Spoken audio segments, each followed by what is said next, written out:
একটি রম্বসের দুটি কর্ণের দৈর্ঘ্য 8 সেন্টিমিটার ও 6 সেন্টিমিটার হলে এর ক্ষেত্রফল কত বর্গ সেন্টিমিটার হবে।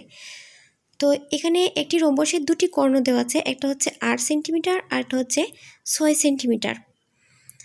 আমরা জানি রম্বসের ক্ষেত্রফল বের করতে হলে এর সূত্র হচ্ছে হাফ ইন্টু কর্ণদের গুণফল। তো এখানে কর্ণ যেহেতু দুটি দেওয়াই আছে, তাহলে এর ক্ষেত্রফল বের করা সহজ হবে। সূত্রের হাফ লিখলাম, এখানে সূত্রের হাফ এই হাফ, আর কর্ণ দুটি হচ্ছে একটি হলো 8 এবং উপরটি হলো 6, তাই এই 8 এবং 6 গুণাকৃতিতে লিখলাম। এখানে হচ্ছে 2 দ্বারা 8কে ভাগ করা যায় বা 6কেও ভাগ করা যায়, যে কোনো একটিকে ভাগ করে নিলেই হলো। 2 দ্বারা 8কে ভাগ করলে ভাগফল হবে 4, আর এখানে থাকলো 6 আর 4 গুণ করলে হবে 4 6 24। যেহেতু এগুলা সেন্টিমিটার ছিল, 8 সেন্টিমিটার এবং 6 সেন্টিমিটার, তাই সেন্টিমিটার আর সেন্টিমিটার গুণ করলে হয় এককটা হবে বর্গ সেন্টিমিটার, তাই রম্বসের ক্ষেত্রফলটি হবে 24 বর্গ সেন্টিমিটার। প্রশ্নটি আবার পড়ছি, একটি রম্বসের দুটি কর্ণের দৈর্ঘ্য 8 সেন্টিমিটার ও 6 সেন্টিমিটার হলে এর ক্ষেত্রফল কত বর্গ সেন্টিমিটার। আমরা জানি রম্বসের ক্ষেত্রফল সমান হাফ ইন্টু কর্ণদ্বয়ের গুণফল। সূত্রের হাফ এবং এখানে কর্ণ দুটি দেওয়া আছে 8 এবং 6, তাই 8 এবং 6 লিখলাম। আর 2 দ্বারা যদি 8কে ভাগ করি তাহলে 4 দুগুণে 8, অর্থাৎ এখানে 4 হবে। 4 আর 6 গুণ করলে হবে 4 6 24, অর্থাৎ 24 বর্গ সেন্টিমিটার। এটি হচ্ছে রম্বসের ক্ষেত্রফল 24 বর্গ সেন্টিমিটার।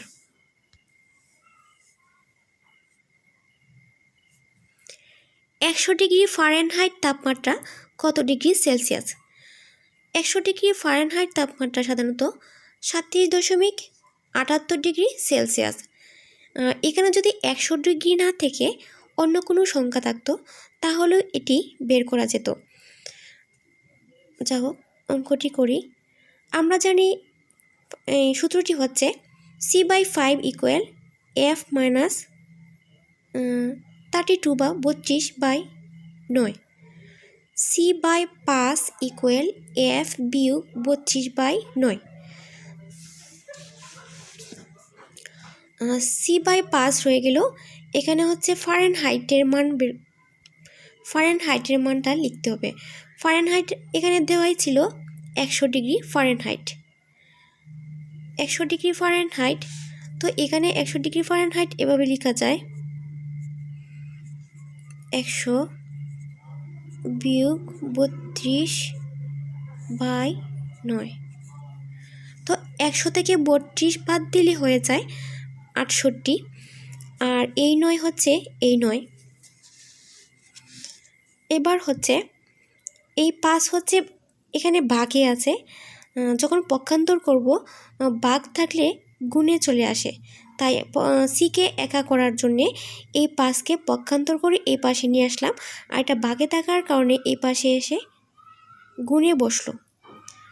এই 68 হচ্ছে এই 68, আর এই 5টা হচ্ছে এই পাশে চলে আসছে, আর এই 9টা হচ্ছে এই 9। তো এই 9 দ্বারা এটাকে কাটলে বা 68 গুণ 5 যে রেজাল্টটা আসবে সেটাকে 9 দ্বারা গুণ করলে সি অর্থাৎ সেলসিয়াসের মানটা বের হয়ে আসবে।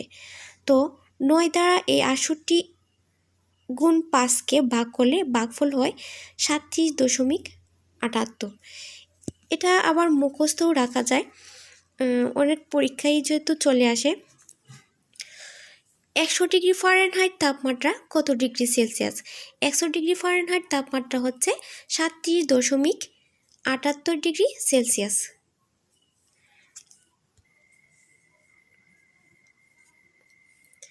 একটি সংখ্যা 560 থেকে যত বড় 800 থেকে তত ছোট সংখ্যাটি কত। এটি খুবই একটি সহজ অঙ্ক। এই ধরনের যত অঙ্ক আছে সবগুলো এই নিয়মে করা যায়। প্রথমটি হচ্ছে যত বড় তত ছোট এই ফরম্যাটের একটি সংখ্যা 560 থেকে যত বড় 800 থেকে তত ছোট এই ফরম্যাট থাকলে এভাবে করা যায় অঙ্কটি।